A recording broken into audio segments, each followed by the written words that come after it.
des serviteurs de Dieu qu'on connaissait, qui aujourd'hui sont trop loin de la piété, de la parole de Dieu et de l'éthique même de servir l'Éternel.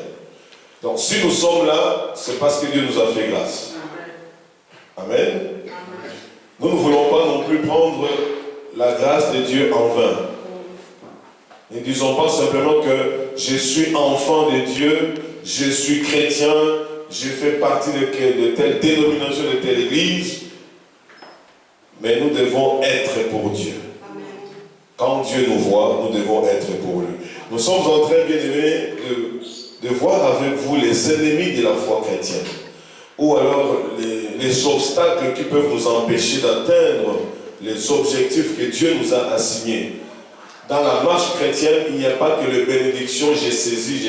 Le Seigneur nous a appelés d'abord à la bénédiction, c'est vrai, mais le Seigneur veut que nous puissions réjouir son cœur.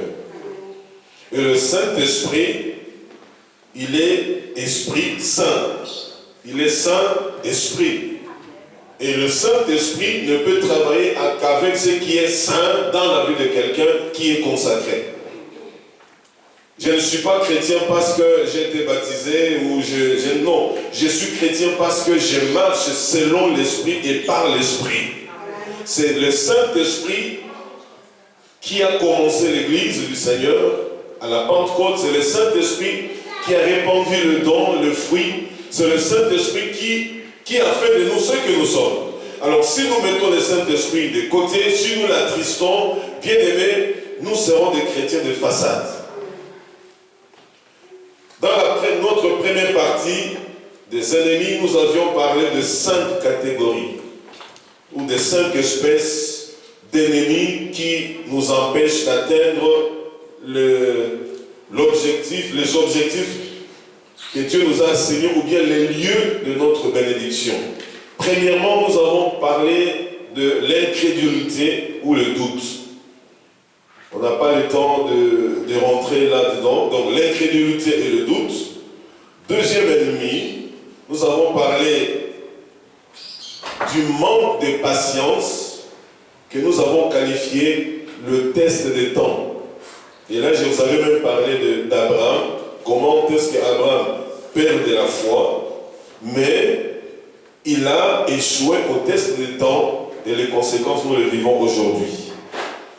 Troisième ennemi, c'est la négligence, que nous avons qualifiée comme étant une porte ouverte à la malédiction. Et retenez qu'ici, il s'agit de la malédiction venant de Dieu et non de Satan. Venant de Dieu et non des démons de votre village ou de votre clan ou de l'oncle ou de la tante. Ça vient de Dieu. Maudit est quiconque fait l'œuvre de Dieu avec négligence et qui retire son épée du carnage. Le quatrième ennemi que nous avons vu, la haine, qui est la prédisposition à l'amertume dans le cœur de plusieurs chrétiens. Lorsque le Saint-Esprit voit tout cela dans le cœur, il a des difficultés à nous utiliser et Dieu a des difficultés à exaucer à nos prières. Nous aimons beaucoup prier, nous aimons aller à l'église, nous aimons évangéliser, nous aimons adorer. Mais lorsque le Saint-Esprit trouve qu'en nous il y a l'incrédulité, il y a le manque de patience, il y a la négligence, le Saint-Esprit aura des difficultés à agir avec nous. La haine, l'amertume, ça n'existe pas auprès de Dieu. Et beaucoup de chrétiens l'ont, même à partir de votre propre famille. Ces choses existent. Cinquième ennemi que nous avons vu dans la première partie, c'est le manque de connaissance des commandements de Dieu, de la parole de Dieu. Et nous avons lu avec vous beaucoup de versets à ce sujet, que lorsque nous rejetons la parole de Dieu, lorsque nous rejetons la parole de Dieu, Dieu nous rejette aussi. Et pire encore, même notre descendance, Dieu peut la rejeter pour le simple fait que nous avons mis de côté sa parole. La deuxième partie que nous avons vue, nous avons encore vu 5 catégories d'ennemis que nous devons traiter pour que nous soyons des hommes et des femmes faits à l'image de Dieu pour la gloire de son nom. Et nous avons dit que je devrais normalement commencer par cet ennemi-là, parce que c'est le numéro 1, mais il vient à la sixième position, la désobéissance. La désobéissance à la voix de Dieu. La désobéissance à accomplir ce que Dieu me demande de faire à ce moment-là. Lorsqu'on est désobéissant, on se révolte contre Dieu, on est en désaccord avec Dieu. La désobéissance. Et je vous ai demandé souvent, je vous ai donné un devoir de lire une fois par mois, Deutéronome 28, à partir du verset 15 jusqu'au verset 68. Laissez les 14 premiers versets de bénédiction, ne les lisez même pas. Lisez maintenant tout ce qui vient après la désobéissance. Et vous allez voir, bien aimé, que parfois nous entrons dans des combats spirituels sans comprendre le vrai sens. Nous chassons les démons, nous renversons, nous brisons, murs de Jéricho, murs de telle province, de telle ville, ainsi de suite. Mais le Seigneur dit, mais le problème n'est pas là. Quand tu es désobéissant, lorsque vous lisez, bien aimé, tous ces passages-là, dans la désobéissance, la Bible dit que tu seras la queue et non la tête. Dans la désobéissance, lorsque l'ennemi viendra contre toi, au lieu que lui fuit, mais toi tu fuiras sur cet autre chemin. Dans la désobéissance, lorsque l'ennemi commence, l'étranger commencera une activité avec toi, lui va prospérer, mais toi, tu ne prospéreras pas. Tout ça, c'est dans la désobéissance. Il n'y a pas de... Tu n'as pas été faire, je ne sais pas comment on dit ça, l'occultisme ou quoi, mais tu es tombé sous le jugement de la désobéissance. Il faut résoudre ça, la désobéissance. On continue. Dans la deuxième partie, toujours, la vengeance. Il y a beaucoup de frères et sœurs, parce qu'on leur a fait du mal quelque part, ils attendent aussi au tournant le moment propice pour rendre l'appareil. Non, bien aimé, nous ne sommes pas là pour nous venger. Nous sommes là pour faire du bien, pour laisser à Dieu la loisibilité de se venger à notre place. Huitième ennemi, le fait de déshonorer ses parents. Lorsqu'on déshonore ses parents, on déshonore Dieu. On désobéit à Dieu et le Saint-Esprit est attristé. Quel que soit ton âge, si tu désobéis à tes parents, désobéir, nous avons dit, c'est déconsidérer ses parents. Parler de mal de tes parents, même dans tes conversations. Tu parles avec légèreté. Tu es en train de bafouer les gens qui t'ont donné la vie. Le Seigneur n'est pas content par rapport à cela.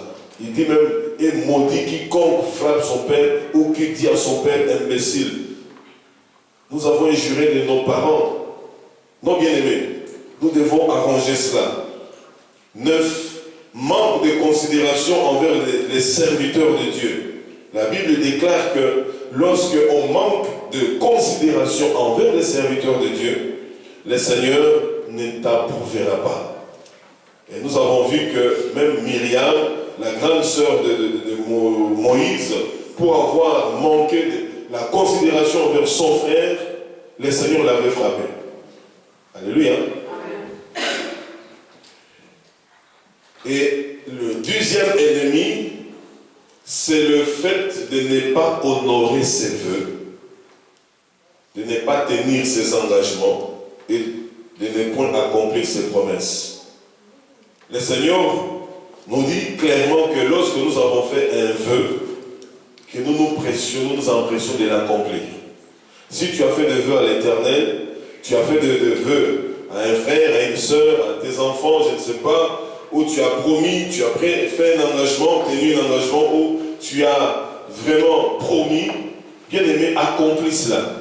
Parce que la Bible nous dit que Dieu demeure fidèle. Soyons fidèles comme notre Dieu. Lorsque nous promettons quelque chose, je ne sais pas qu'en est-il de vous, mais lorsque moi on me promet vraiment, quelqu'un me promet, pasteur, je vais t'offrir telle chose. En tout cas, quand je vois la valeur de la chose promise, je me réjouis déjà là où je suis. Ça, c'est moi. Quand je commence à avoir une semaine passe, 2 semaines passent, je rencontre la personne ne me dit plus rien. Ça me ronge, ça me dérange. Mais Seigneur, moi, j'avais déjà fait mes calculs par rapport à ça. La personne m'a promis. Elle n'était pas obligée. Parce que quand tu promets, tu fais naître dans quelqu'un l'espérance.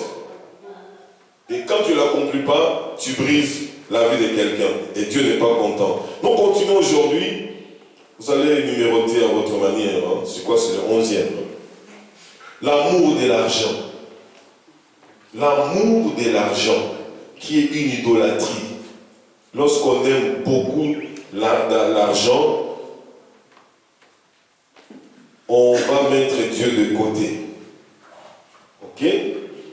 1 Timothée 6, je vais vous lire à partir du verset 6 à 10. C'est en effet une grande source de gain que la piété avec le contentement, car nous n'avons rien apporté dans le monde, et il est évident que nous n'en pouvons rien emporter. Si donc nous avons la nourriture et le vêtement, cela nous suffira. Mais ceux qui veulent s'enrichir tombent dans la tentation, dans le piège et dans beaucoup de désirs insensés et pernicieux qui plongent les hommes dans la ruine et la perdition. Car l'amour de l'argent est une racine de tous les maux, et quelques-uns, en étant possédés, se sont égarés loin de la foi et se sont jetés eux-mêmes dans bien des tourments. Amen. L'amour de l'argent. Surtout nous qui vivons en Occident, beaucoup de frères et sœurs se sont refroidis à cause de la recherche de l'argent. Dieu n'est pas contre que les gens travaillent. Dieu n'est pas contre qu'on ait de l'argent. Dieu veut que nous puissions donner priorité à lui. Priorité à son œuvre. La priorité à l'œuvre de Dieu ne nous empêche pas d'aller travailler, ne nous empêche pas de faire les affaires. Dieu veut voir des hommes et des femmes qui, lorsqu'ils sont devant l'argent, ils ne tremblent pas. Lorsqu'ils n'ont pas l'argent, ils ne sont pas tristes. Lorsqu'ils ont l'argent, ils sont posés, ils sont calmes. Bon, nous sommes issus d'une nation, lorsque quelqu'un est très bas, il est comme tout le monde. N'est-ce pas? Nous avons connu même des serviteurs de Dieu avec lesquels nous mangions le pain sans rien dedans, le thé rouge sans rien, ainsi de suite. Et nous avons vu comment ça montait, à un moment donné, fini. On ne reconnaît plus la personne. Et là, ça dérange le Seigneur. Alléluia. Ça dérange le Seigneur. Nous voulons aller loin avec le Seigneur. C'est la foi qui va nous prédisposer à avoir de l'espérance. C'est la foi qui nous prédispose à avoir de l'amour. C'est la foi qui nous prédispose à prier, à adorer, à louer, à magnifier Dieu. Mais lorsqu'il y a des ennemis qui rongent la foi, nous sommes des chrétiens charnels, les habitués de l'ambiance spirituelle, mais en soi, nous ne sommes pas des partisans à l'avancement du royaume de notre Dieu. L'argent. L'argent a aveuglé beaucoup d'enfants de Dieu. L'argent a rendu beaucoup de chrétiens des esclaves. L'argent prend parfois tout le temps qu'on peut offrir à Dieu. Vous allez voir des gens zélés. On peut travailler à 2 ou 3 endroits différents avec beaucoup de zèle. Mais lorsque il s'agit de l'œuvre de Dieu, on est fatigué. On n'a pas le temps. J'ai mal au dos. Mais mal au dos ou pas, quand l'argent t'attend quelque part, j'irai. Alléluia. Mais mal au dos, pour l'œuvre de Dieu, je ne peux pas venir. Dieu voit tout ça. Dieu voit tout ça. Quel est le langage que tu adoptes quand tu as l'argent? Hein? C'est à vous que je dis toujours, quand vous envoyez même l'argent en Afrique, quels sont les propos que tu tiens aux gens quand tu leur envoies l'argent? Dieu voit tout ça. Et quand les Saint-Esprit est attristé, vos prières ne vont même pas percer ce plafond. Et vous allez commencer à dire, Dieu m'a oublié, Dieu m'a abandonné, mais tu commences à livrer bataille ou combat contre Satan. Or, tu as affaire avec Dieu. Ok? L'amour de l'argent. L'amour de l'argent nous attire beaucoup d'ennemis. Comme nous venons de le lire. Il produit la tentation, le piège, beaucoup de désirs insensés et pernicieux et plonge beaucoup d'hommes dans la ruine et la perdition. L'amour de l'argent. Beaucoup de ministères aujourd'hui souffrent à cause de l'argent. Beaucoup de couples volent en éclats à cause de l'argent. Et vous trouvez que beaucoup d'églises, les dimanches, les gens ne sont presque pas là à cause de l'argent. Et l'ennemi, sachant cela, il propose même des véritables contrats juteux aux enfants de Dieu jusqu'à leur prendre même le seul jour qui leur reste. Parce qu'en semaine, ils n'ont pas le temps. Même le dimanche, là, tu peux signer. Ah oui, je signe. Parce qu'on voit le calcul. Ça, c'est pas un problème. Quel est le rapport que tu rendras auprès de Dieu? L'argent devient une idole à nous lorsqu'on le gère mal, lorsqu'il prend la place. Matthieu 6, versets 19 à 21, et puis versets 24 à 25. Matthieu 6, 19 à 21. Ne vous amassez pas des trésors sur la terre, où la teigne et la rouille détruisent et où les voleurs percent et dérobent. Mais amassez-vous des trésors dans le ciel, où la teigne et la rouille ne détruisent point et où les voleurs ne percent ni ne dérobent. Alléluia. Car là où est ton trésor, là aussi sera ton cœur. Est-ce que l'argent est ton trésor? C'est que ton cœur est auprès de l'argent. Ton cœur n'est pas avec Dieu. Tu as besoin de Dieu que lorsque tu es en crise, en manque. Et n'oubliez pas, la Bible nous dit, ne vous y trompez pas. Ce qu'un homme aura semé, il le moissonnera. Il y a les églises drainent des foules aujourd'hui. Des foules à travers le monde. Mais le Seigneur aussi a permis que bon nombre de nos frères et sœurs à travers le monde, qu'ils soient ravis aussi en esprit plutôt, pour voir l'enlèvement, ou peut-être être au ciel et voir plein de choses qui nous ont raconté que il y aura ces jours-là de véritables pleurs et des grincements des dents. La Bible est claire. La Bible nous dit que plusieurs diront au Seigneur, n'avons-nous pas prêché en ton nom? N'avons-nous pas guéri en ton nom? Si Dieu dit ces choses-là, ça s'accomplira. Mais que toi, tu ne sois pas des nombres. Ok? Réveille-toi, sois chrétien selon le cœur de Dieu. Réjouis plus le cœur de Dieu que des serviteurs de Dieu.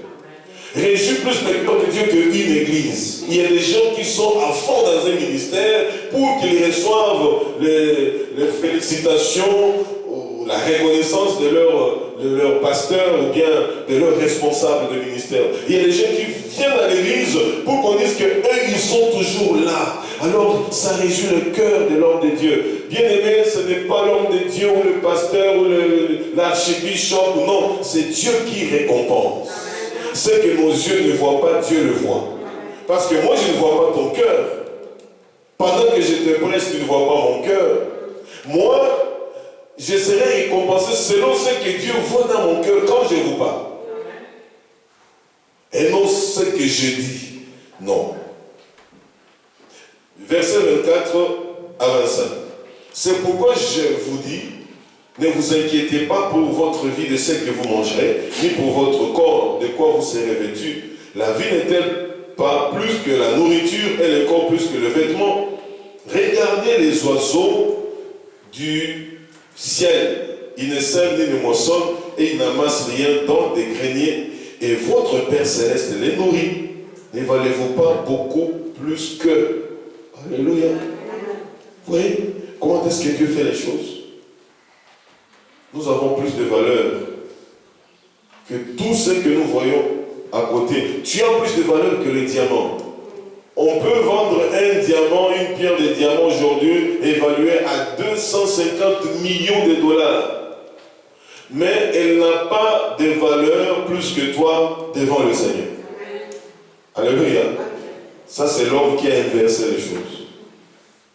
Que le Seigneur nous aide. Nous voyons aussi que dans Josué 7, verset 19 à 21 et verset 25, nous connaissons l'histoire de Akan. Comment est-ce que cet homme avait eu la convoitise? Il a convoité un manteau, un lingot d'or et de l'argent. Il croyait être plus intelligent, plus sage que Dieu, alors que Dieu avait interdit cela. Alléluia. Il y a eu des fêtes dans le camp de l'ennemi. Et l'homme de Dieu, Josué, a pleuré du matin jusqu'au soir. Le Seigneur vient de lui dire, non, Josué, pourquoi tu pleures? Le problème est là-dedans, Israël a péché. Mais Seigneur, comment saurais-je parmi des milliers de familles ici? Comment saurais-je? Non, non, non, prie, va dans telle famille, dans telle tribu, il va dans telle tribu, il va dans telle famille, il rentre dans telle famille, appelle tout le monde là. Et c'était. Et à quand nous connaissons la conséquence. Ça l'a empêché d'atteindre la terre promise. Mais malheureusement, il a emporté avec lui sa femme, ses enfants, ses biens. Tout a été détruit. Alors, bien aimé, quand tu aimes trop l'argent, quand on aime l'argent, cela signifie que dès que j'ai l'argent en main, le programme de Dieu n'existe pas à ce moment-là. J'ai l'argent, je vois les chaussures, je vois les bijoux, je vois le voyage en Afrique, je vois... Ok, j'ai fait les plans, j'ai plan. Et maintenant, tu es en chemin pour l'église. Mais maintenant, c'est le temps des offrandes. Ah, tout est dans le compte. Tout est dans le compte. Tout est déjà programmé. C'est-à-dire que Dieu n'existe pas dans tes finances à toi. Tu as attristé le Saint-Esprit. Or, c'est le Saint-Esprit qui nous aide à prier. Je suis en train de vous parler des choses qui doivent nous rendre forts entre les mains de Dieu. Je suis en train de vous équiper par la grâce du Saint-Esprit pour que nous puissions réellement résister à Satan avec une foi ferme pour qu'il fuit loin de nous. Voici. Trop de prophéties aujourd'hui recevez, je vois, le Seigneur m'a dit, le Seigneur m'a dit, le Seigneur m'a montré. Alors les gens quittent leur maison, sachant que l'homme de Dieu va dire, ainsi parle l'Éternel, Dieu m'a montré. Les églises aujourd'hui sont remplies que des prophètes et des prophètes. Nous nous posons des questions, où sont les vrais prophètes aujourd'hui? Dans 2 Rois 5, 19 à 27, nous connaissons l'histoire de Géasi.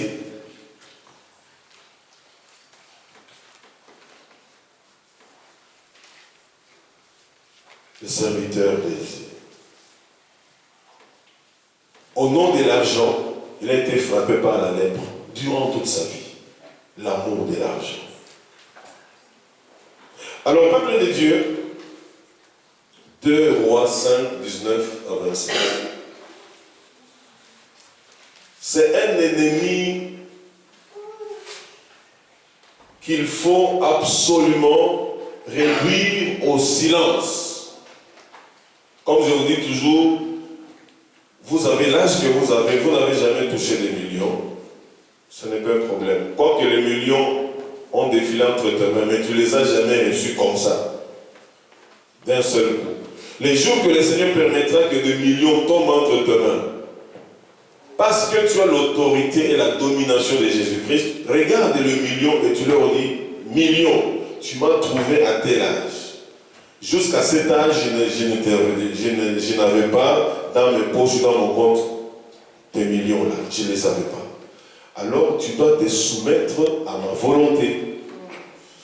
Parce que sans toi, j'ai vécu jusqu'à cet âge. Donc, Tu n'as pas à venir m'embrouiller. Tu parles comme si tu parlais à un homme, calmement. Et tu vas voir la sagesse que tu vas te donner de comment gérer ces millions-là. Mais les gens tremblent. Lorsqu'on envoie seulement un conteneur de choses en Afrique, on l'appelle le PDG, on ne le voit plus à l'église, il ne lit plus la parole de Dieu. Lorsque quelqu'un commence à rouler dans une occasion, dans une voiture neuve, ça sent l'odeur de l'usine. Oh frère, Dieu m'a béni. Il vient témoigner que Dieu l'a béni. On vérifie, si on vérifie, est-ce que c'est réellement Dieu qui l'a béni? On ne le voit plus. Beaucoup sont là, ils savent qu'il y a 15 ans en arrière, beaucoup d'églises regorgeaient de frères et sœurs qui n'avaient pas de papier, et pas de séjour de ces pays. Les églises priaient, jeûnaient. Lorsque le Seigneur a fait grâce et qu'il y a eu un décret ministériel, on a dû régulariser les gens. Oh frères et sœurs, on en a vu de toutes les couleurs. Frère, on ne te voyait pas, j'étais à Londres. Frère, autrement, j'étais à Paris. On ne voyait plus le frère dans les églises. Le Seigneur nous connaît mieux. Amen. Alléluia. Amen. Ne faisons pas le moine dans l'église. Soyons de vrais disciples de Jésus-Christ. C'est ainsi que lorsque nous prierons, le Seigneur nous exaucera. Ça, ce sont les obstacles justement aux exaucements de la prière. Le 12e ennemi, l'idolâtrie ou l'impudicité.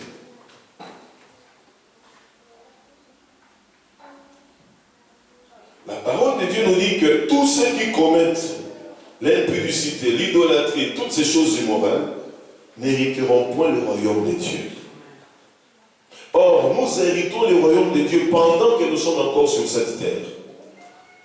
Lorsqu'on dit, le Seigneur dit, vous imposerez les mains aux malades et les malades seront guéris. Ce sont les choses du royaume. Ok? Ce sont les choses du royaume. Lorsque deux d'entre vous s'accordent sur terre et prient le Père en mon nom, il leur sera accordé la chose dont ils demandent. Ça, ce sont les choses du royaume. Lorsque tu adores, Dieu t'ouvre ses écluses de cieux. Ce sont les choses du royaume. Mais lorsque en toi, on trouve de l'idolâtrie, de l'impudicité, de l'immoralité, à tous les niveaux, comment est-ce que le Saint-Esprit qui est Saint-Esprit peut agir avec un homme impur? N'oubliez pas que je vous ai dit que les choses sacrées appartiennent aux personnes consacrées.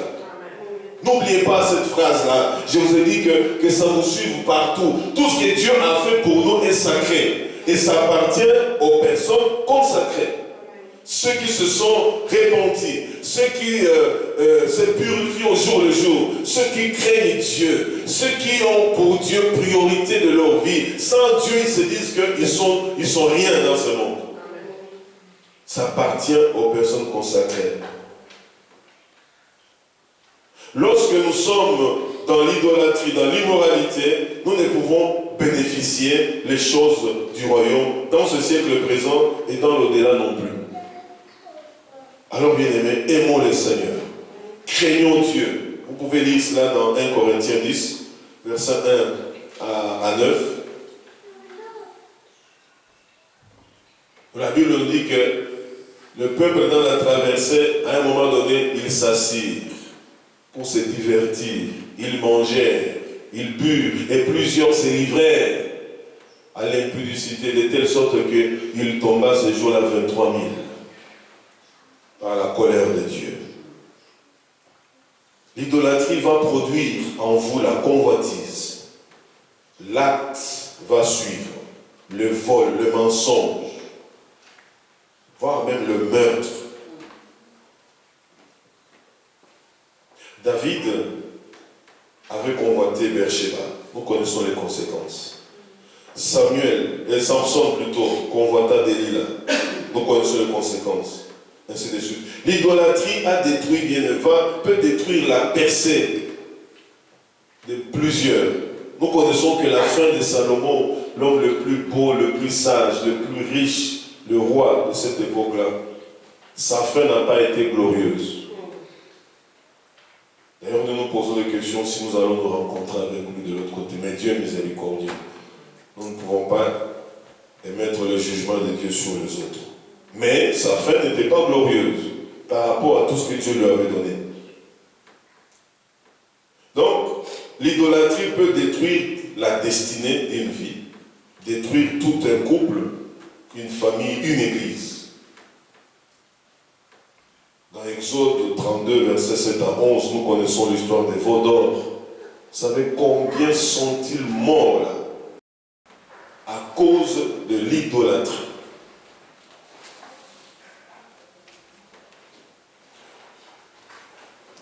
Treizième ennemi, le murmure contre Dieu et ses serviteurs. Murmure contre Dieu et ses serviteurs. Le murmure. Le murmure, c'est parler derrière le dos de quelqu'un. Quand vous êtes avec la personne, le langage est bon. Oh, je t'aime frère, tu es, en tout cas, toi quand tu es là, nous sommes bénis. Quand toi tu es là, quand tu es, nous sommes contents, ainsi de suite. Mais dès que tu tournes le dos, alors ça commence. Oh, lui aussi, oh, lui. Le murmure, c'est une sorte aussi de révolte, de résistance à ce qu'on dit, ce que quelqu'un peut nous dire.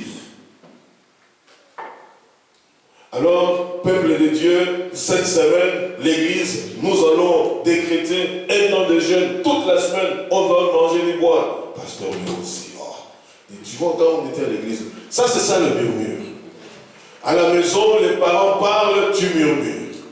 Tu es à l'école, on te parle, tu murmures. Ce sont les ennemis de la foi chrétienne. Lorsque les gens ont murmuré dans le désert contre Moïse, ils croyaient murmurer seulement contre Moïse. Le Seigneur a dit, ces peuples ne murmurent pas contre toi, mais c'est contre moi qu'ils murmurent. Alléluia. Quand vous murmurez contre un serviteur de Dieu, c'est contre Dieu que vous murmurez et votre vie chrétienne n'aura pas les résultats escomptés. Le murmure, ce sont des plaintes des gens mécontents. Le murmure, ce sont des plaintes des gens mécontents. Les gens qui parlent à voix basse, en secret, et qui, en secret et en voix basse, sont en train d'exprimer leur mécontentement, leur désaccord. Et les gens qui murmurent contaminent facilement les autres. Vous allez voir quelqu'un venir, même prendre son téléphone à distance, ou bien venir vous visiter. Vous entendez dire en tout cas, Dieu me voit, je ne veux pas parler du mal du frère, mais ma soeur, mon frère, tu as vu à l'église ce jour-là, il commence par te préparer, qu'il ne va pas parler du mal, pour que ce qu'il dira semble être bien dit. Mais devant Dieu, ce sont des murmures. Alléluia. Amen. Nombre 21, 4 à 9, il y a eu trop de murmures. Exode 15, verset 22 à 26.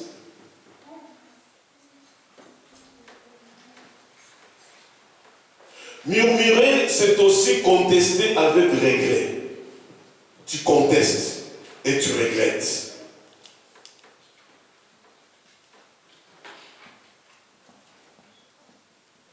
Comme je vous l'ai dit, hein, Myriam, la grande sœur de Moïse, elle murmura contre Moïse. Pourquoi? Parce que Moïse avait pris une femme éthiopienne.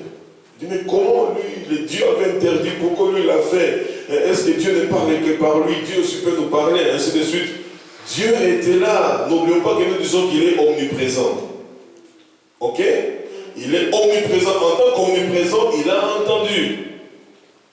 Et Myriam était frappée. Heureusement que c'est un Dieu de miséricorde. Et Moïse, quand il a appris ça, heureusement, c'était un homme consacré à Dieu. Il a dit, mon père, c'est après tout c'est ma soeur, aie pitié d'elle. Il dit, oui, j'ai pitié d'elle à cause de ta prière, mais qu'elle soit exclue pendant 7 jours, qu'elle se purifie comme tout le monde là. Alors bien aimé, lorsque nous murmurons beaucoup contre des serviteurs de Dieu et contre Dieu lui-même, ça bloque le Saint-Esprit de nous utiliser puissamment. Si nous sommes dans ce domaine-là et que nous continuons, bien aimés, à servir Dieu, c'est de l'usure. Nous sommes seulement habitués à servir Dieu, mais nous ne sommes pas de véritables vases d'honneur, voilà, entre les mains du Seigneur. Les murmures peuvent attirer le jugement de Dieu. Nous connaissons l'histoire des serpents brûlants. Les murmures vont freiner votre marche vers votre destinée. Au lieu de murmurer, bien aimés, rendez grâce à Dieu en toutes choses. Si on vous dit de faire quelque chose, même si vous n'avez pas bien compris, dites Seigneur, merci. Peut-être tu ne l'as pas révélé à moi, tu l'as révélé à tel. Nous allons jeûner, nous irons visiter un malade, nous irons à la prison voir des... Je ne sais pas, parce que tu l'as dit, j'y vais. Ça va te préserver de murmurer. 14e ennemi, l'orgueil. L'orgueil produit de l'arrogance. Il y a des frères et sœurs, leur orgueil n'est tablé que sur leur intelligence. Ils ont beaucoup étudié. Ils ont des grands diplômes. Ce qui fait que dans l'église, ce sont des intouchables. Et surtout lorsqu'ils deviennent des prédicateurs de la parole de Dieu, lorsque vous lui donnez le micro, sur 45 minutes, pendant 30 minutes, il vous parle de ses diplômes, de ses universités, de ses exploits à gauche à droite. Paul l'était aussi. Paul, c'était un intello de son époque. Mais cet homme dit que ces choses qui lui procuraient beaucoup de joie, il les a considérées comme de la boue, à cause de l'excellence d'avoir gagné Christ. Frères et sœurs, l'orgueil, nous dit la parole de Dieu, Dieu résiste aux orgueilleux, mais il fait grâce aux humbles. Alors, si vous étudiez bien la Bible, le Seigneur dit, il résiste aux orgueilleux. Et toi, tu es orgueilleux. Tu vas chasser qui? Satan? Tu as un problème pas à Satan, tu as un problème à Dieu. Il dit que celui qui est arrogant, celui qui est hautain, celui qui est orgueilleux, je lui résiste en face. Si Dieu te résiste, où iras-tu? Quel est le prophète qui viendra pour prier pour toi? Quelle est cette équipe de délivrance qui viendra pour te sauver? Parce que tu as affaire à Dieu, tu dois ranger avec Dieu. Oh, peuple de Dieu, ce sont des ennemis que nous devons éradiquer dans notre marche chrétienne. L'orgueil. Comme je le dis, ça produit de l'arrogance, le complexe de supériorité. Un orgueilleux, c'est lui qui a raison. Même lorsque vous êtes dans une réunion de serviteurs de Dieu, le conseil de l'église, il peut être silencieux, calme. Lorsqu'il ouvre la bouche, c'est lui qu'on doit attendre. C'est ce que lui veut. En douceur, mais ça doit s'imposer. Ne reconnaît jamais ses limites. Il ne reconnaît jamais ses fautes et ses erreurs. Il a toujours raison. Dieu va continuer à te résister. Tu commenceras à dire, non, j'ai sillonné des églises, il n'y a pas d'onction. Non, dans l'église, il y a l'onction de Jésus-Christ. Mais toi, Dieu t'a résisté. Tu es orgueilleux vis-à-vis de tes parents, orgueilleux vis-à-vis de tes frères et sœurs. Parce que c'est toi qui as un peu de moyens dans ta famille, tu écrases tout le monde. Alléluia. Un ennemi à éradiquer, l'orgueil. L'orgueil a été trouvé en Lucifer, il a été jeté du ciel, éjecté complètement. L'orgueil. Dieu résiste aux orgueilleux et il fait grâce aux humbles. Es-tu orgueilleux? Retiens que Dieu te résistera. Si tu ne cèdes pas, si tu ne capitules pas, il te résistera jusqu'à te réduire en néant. Malheureusement pour toi. L'orgueilleux met tout le monde mal à l'aise autour de lui. À l'église, sur le lieu du travail, même dans sa famille. L'orgueil, c'est l'absence totale de l'humilité. L'orgueilleux ignore l'autorité et bafoue les règles établi dans un lieu. L'orgueil ne se remet jamais en question. Il y a même des couples qui souffrent aujourd'hui parce que l'un des conjoints est trop orgueilleux. Il ne veut jamais s'humilier. Et le couple vole en éclats. Frères et sœurs, nous sommes en train de parler des ennemis de la foi, ou des obstacles qui peuvent empêcher Dieu d'exaucer nos prières, des obstacles qui peuvent nous empêcher d'atteindre les lieux de notre bénédiction. Mais tout le monde veut entendre des bonnes paroles de bénédiction. N'est-ce pas? C'est pourquoi je vous ai donné ce devoir-là de Deutéronome 28, versets 15 à 68. Parce que la première partie commence en disant, si tu obéis à tous les commandements que je te prescris, si tu les gardes dans ton cœur et tu les mets en pratique, voici les bénédictions qui seront ton partage. Au verset 15, mais si tu désobéis à tout ce que j'ai prescrit, voici les malédictions qui seront sur toi et qui seront ton partage. Et là, c'est parti pour 54 versets. Alléluia. 14 versets de bénédiction, 54 parlent de malédiction. Sortant de la bouche de Dieu. Pas de démons, pas de sorciers. La bouche de Dieu. Vous savez, lorsque Jonas avait désobéi à l'ordre de Dieu d'aller évangéliser, une mission noble, il était prophète, il est allé une fois, deux fois, ces gens-là viennent du Seigneur, que le Seigneur dit, tu vas y retourner, dit jamais, ces gens-là sont compliqués, ainsi de suite. Les gars a fait le contraire, selon ce que Dieu lui avait demandé. Mais qui avait secoué la mer? La Bible nous dit que ce n'était pas Satan. Dieu souffla un vent sur le lac. Et les gars étaient pris. Donc, si Dieu te résiste, il va souffler sur tes activités. Il va souffler sur ton lieu du travail. Il va souffler sur ton couple. Il va souffler. Et tu commences à aller de jeûne en jeûne, de délivrance en délivrance. Tu vas à Séoul, tu vas, je ne sais pas, aux États-Unis, tu cherches des hommes de Dieu puissamment onctionnels. Dieu a déjà soufflé. Reviens au pied du Seigneur. Beaucoup d'enfants de Dieu ont perdu du temps et même beaucoup d'argent auprès des charlatans au lieu de retourner seulement au pied du Maître. Retournons au pied du Seigneur bien-aimé. Bientôt c'est la fin de l'an 2015. Il y a beaucoup de poésie. Je me dis toujours que les 2 dernières semaines de l'année, tous les poètes du monde se réveillent.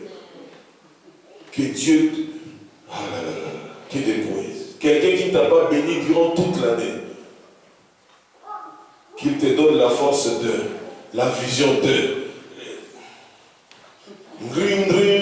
Vous êtes sur la porte d'entrée de tel avion, dont les pilotes s'appellent. Donc, quand tu lis ça, tu dis, Seigneur, est-ce que ça sort des cœurs des hommes et des femmes consacrés? Parfois, je ne réponds même plus à ces choses-là. Pourquoi? Parce que moi, je veux vivre un chrétien de tous les jours. Et non un chrétien circonstanciel. Non. Bénis tes frères et sœurs tous les jours de ta vie. Envoie quelque chose, un verset biblique qui encourage quelqu'un. Il ne faut pas attendre seulement les 2 dernières semaines-là, ainsi de suite, que le ciel de Dieu te soit propice, qu'il remplisse, une année d'accomplissement de ceci. Ça sort de quel cœur? Est-ce que Dieu entend ça? Alléluia. Peuple de Dieu, il faut bannir l'orgueil. Il y a ceux qui n'ont que l'orgueil tribal. Il y a ceux qui n'ont que l'orgueil des familles. Parce que nous sommes issus de telles familles, on ne blague pas avec nous. Il y a ceux qui sont orgueilleux parce qu'ils ont beaucoup d'argent. D'autres, je le dis, parce qu'ils ont beaucoup étudié. Mon frère, ma soeur, si tout le monde avait étudié comme toi, si tu allais prétendre quoi? Envers qui? Avez-vous pensé à cela? C'est à vous souvent que je partage le témoignage de notre parrain il terminait à Louvain. C'était les années 68, 67, il terminait à Louvain. Alors, comme il préparait son mémoire, il est allé chercher un livre à la bibliothèque. Il a trouvé une jeune dame, une jeune demoiselle qui gérait la bibliothèque. Alors les gars, il est allé à gauche, à droite. Et puis la dame lui a dit, mais monsieur, que cherchez-vous? Elle dit, avec mon orgueil là, je voyais c'était une jeune fille, je cherchais tel livre parce que je suis en train de préparer mon mémoire, et ainsi de suite. Ah, tel livre? Ah oui, moi je vais te proposer encore un deuxième, parce que quand j'avais fait mon deuxième licence ou je ne sais pas quoi, les gars s'est fondu. Il dit, la demoiselle ici, elle a déjà double que moi. Oui, je voudrais, je peux même t'en conseiller un troisième. Oui. Alléluia. Il dit, depuis ce jour-là, il a compris que quelqu'un qui est en face de moi est peut-être plus important que moi. Alléluia. L'église du Seigneur est bloquée aujourd'hui dans beaucoup de milieux parce qu'il y a trop d'orgueilleux. Le prédicateur lui-même est orgueilleux. Les gens qui viennent à l'église sont des orgueilleux. Dans le ministère, il y a toujours 2 ou 3 personnes qui mettent les autres mal à l'aise. Mais le Saint-Esprit est étouffé. Et comme il ne peut pas être étouffé réellement, il se retire. Alors, nous faisons des bruits comme nous voulons. Et puis on dit, en tout cas, aujourd'hui, le Seigneur était au contrôle. L'église, le culte était béni. Le culte n'était pas béni. C'était simplement des bruits, des façades. Alléluia.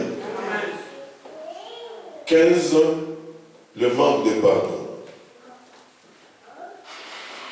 Vous voulez prier. Vous voulez expérimenter les choses du royaume. Mais en vous, vous ne pardonnez pas. Et je vous ai toujours dit qu'on ne pardonne que ce qui nous a fait très mal. Quand on ne t'a pas fait mal, il n'y a pas de pardon. On t'a fait tellement mal, quand tu dors, quand tu vas au lit, tu ne dors pas. On te donne le repas, tu sens que ton cœur est en train de bouillonner là. Et le Seigneur te dit, oui ma fille, mon fils, c'est le moment de pardonner. Amen. Tu appelles la personne, tu vas la rencontrer. Tu fais l'effort, tu dis, Seigneur, c'est à cause de toi, sinon de moi-même, je ne peux pas. Ça, c'est un pardon. Mais il y a des gens, le pardon, ça ne leur dit rien, mais ils vont auprès de Dieu de pardon pour que Dieu le bénisse. Ça ne passe pas comme ça avec le Seigneur. Le manque de pardon, c'est l'absence de miséricorde dans le cœur. C'est un cœur sans compassion. Tu ne compatis pas. Tu rumines tout le temps le mal qu'on t'a fait. Tel vraiment, franchement.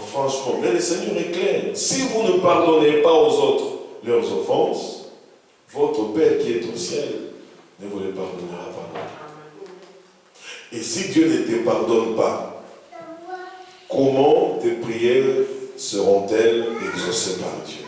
Ici, nous sommes en train de voir les ennemis de la foi qui empêchent que nos prières soient exaucées, qui empêchent que notre louange soit reçue par Dieu, qui empêchent que Dieu se réjouisse de notre célébration. Mais vous et moi, nous voulons que Dieu nous bénisse. En fait, c'est ça le problème. Nous voulons entrer le réveillon du 31 décembre. Vous allez voir que même les gens, sur 52 dimanches de la semaine, ils ont été à l'église 2 ou 3 fois. Vous allez les trouver remplir les lieux de réveillon. Et maintenant, les hommes de Dieu, quand ils voient tout ça, cette ambiance-là, je déclare les paroles de bénédiction. J'ai prophétisé sur vous. Vous serrez la tête, non la queue. Amen. Vous serrez, amen. Pourquoi? Parce que la chair aime des choses comme ça. La chair aime ça. Mais Dieu n'aime pas ça. Ce que Dieu fait est silencieux. Et Dieu le fait en profondeur. On n'a même pas besoin de nous éclater. Amen. Alors, bien aimés, libérons les prisonniers de nos cœurs. Qu'est-ce qui vous ont fait du mal? Votre père, votre mère, vos frères et sœurs de sang, vos amis, vos connaissances, un serviteur de Dieu, un frère, une sœur. Libérons-les de nos prisons. Libère ton cœur. C'est tout un fardeau, ça doit partir. Le manque de pardon est un fardeau. Il est très lourd à porter. Mais l'amour est léger. Porte l'amour. Mets de côté le manque de pardon. Parce que lorsqu'on ne pardonne pas, Dieu ne nous agrée pas non plus. Vous savez ça dans Matthieu 6, versets 14 à 15. Vous avez aussi ça dans Matthieu 18, 21 à 35. Vous allez lire ça chez vous à la maison. Donc il faut pardonner. C'est un ennemi. Si je ne te pardonne pas, Dieu ne me pardonnera pas non plus.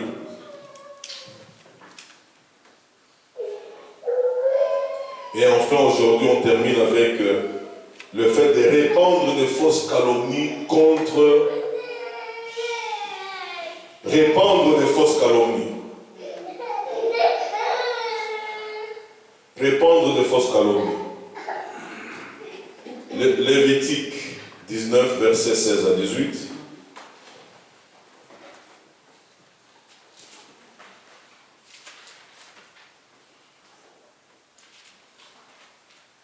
Répandre les fausses calomnies, c'est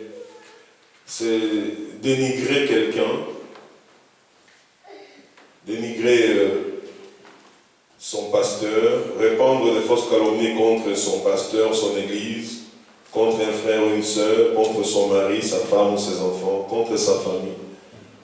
Lorsqu'on répand des fausses calomnies, le Seigneur n'est pas du tout d'accord et nous attristons le Saint-Esprit.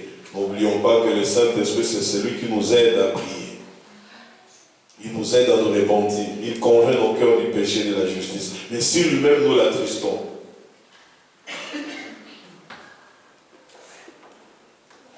tu ne répandras point de calomnies parmi ton peuple. Je suis dans Lévitique 19, verset 16 à 18. Tu ne répandras point de calomnies parmi ton peuple. Tu ne t'élèveras point contre le sang de ton prochain. Je suis l'Éternel. Tu ne haïras point ton frère dans ton cœur. Tu auras soin de reprendre ton prochain, mais tu ne te chargeras point d'un péché à cause de lui.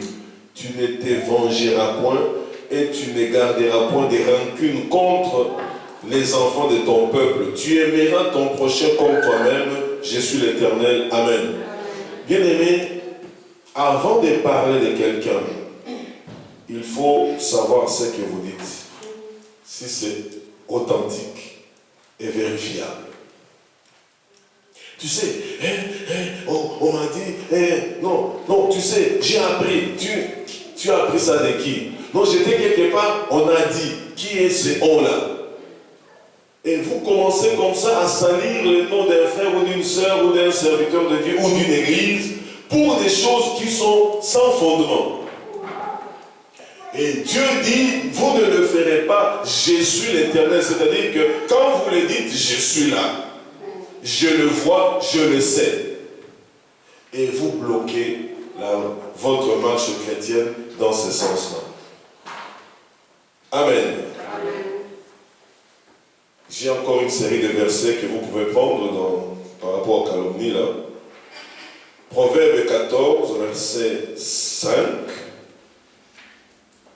Proverbe 6, verset 16 à 19. Et c'est plus le verset 19 qu'il faut lire. Exode 20, 16. Exode 23, 1 à 2. Nous allons nous arrêter là. Parce que c'est toute une série. Parce qu'à la fin de cette série d'enseignements, que vous puissiez faire votre propre bilan spirituel avec Dieu. Amen. Ce que Dieu veut, c'est que nous arrivions. Celui qui veut aller loin, ménage sans monture, n'est-ce pas? Donc il faut qu'on prépare aujourd'hui. En fait, notre lendemain, nous le préparons aujourd'hui. Notre gloire avec Dieu demain, nous la préparons aujourd'hui. Alors ne soyons pas ces chrétiens, olé olé, aujourd'hui, alléluia, l'amène. Oh, on a dit, j'ai acheté un livre chrétien qui me dit ceci, tout cela. Mais quand Dieu regarde dans ton cœur est vide. Tu es fade devant le Seigneur. Tu es le seul qui a perdu sa saveur entre les mains de Dieu. Comment Dieu va t'utiliser? Seigneur notre Dieu, je te rends grâce de ce que ton amour envers nos Seigneurs est inconditionnel. Si tu nous rappelles tous ces principes, c'est parce que tu cherches notre bien. Nous te prions que tu brises par ton Esprit Saint notre homme intérieur et que notre chair soit avec ses passions et ses désirs soit crucifiée avec Jésus-Christ. Seigneur, nous ne voulons pas être des chrétiens hypocrites. Nous ne voulons pas demeurer des chrétiens charnels. Nous voulons grandir avec toi. Nous voulons, Seigneur, notre Père, être des chrétiens matures, des hommes et des femmes faits, selon ton cœur et pour ta seule gloire. Aide-nous, Seigneur, à te demeurer fidèle, loyal, obéissant et soumis, ayant la crainte de ton nom, sachant pardonner à quiconque nous a fait du tort. Fais-nous grâce que l'orgueil tombe à nous ainsi que l'arrogance. Que l'amour de l'argent ne nous dirige pas, ne nous gère pas, au nom de Jésus-Christ. Aide-nous, Seigneur, à ne point murmurer contre tes serviteurs et contre toi. Même si nous souffrons cruellement dans un domaine, dans un autre, fais-nous grâce de te demeurer fidèle et humble. Que nous abondions tous dans la reconnaissance au lieu de murmurer les uns les autres. Seigneur, préserve-nous de la désobéissance, de l'insoumission, de l'idolâtrie, de l'impudicité, de l'immoralité, pour que nous soyons des hommes et des femmes selon ton cœur, sur lequel tu peux t'appuyer, Seigneur, au milieu de cette génération perverse, pour faire avancer ton œuvre, ton royaume. J'ai prié pour que ton Esprit Saint, Seigneur, nous aide chacun, lorsque nous rentrons chez nous, de méditer en profondeur, Seigneur, chaque point, que nous y prenons du temps, que tu nous aides à les comprendre, à les digérer, pour que, Seigneur Dieu, notre être tout entier en soit impacté pour ta seule gloire. Nous scellons, Seigneur, cette prière dans le cœur de chacun, par le sang de l'agneau, afin que l'ennemi ne vienne voler aucun élément qui est tombé dans la bonne terre. Je déclare ta bénédiction sur cette assemblée des saints. Quiconque a écouté, Seigneur, tous ces ennemis de la foi, qui ne les méprisent pas, mais qui les étudie, Seigneur, et qui les éradique pour ta gloire. Seigneur, nous avons la volonté, pour la plupart parmi nous, mais nous n'avons pas le pouvoir. Donne-nous ce pouvoir en Jésus-Christ, notre Seigneur et Sauveur, pour que nous puissions marcher sur les serpents et sur le scorpion et sur toute la puissance de l'ennemi, sachant que rien ne nous nuira. Glorifie Jésus-Christ parmi nous et dans la vie de chacun, Père, au nom de Jésus-Christ. Amen. Nous allons passer à notre moment où nous apportons nos offrandes et nos dîmes. Obéissons à la loi du Seigneur. Soyons soumis à ce que Dieu dit. Les paniers étaient ici, c'est pas où la venir, et les enveloppes sont là. Si vous avez besoin d'une enveloppe, vous levez simplement votre main. Si c'est une dîme, vous pouvez écrire dîme. Vous pouvez ne pas mettre votre nom, mais si vous mettez votre nom, on va prier individuellement pour vous, c'est pas un problème. Et juste après,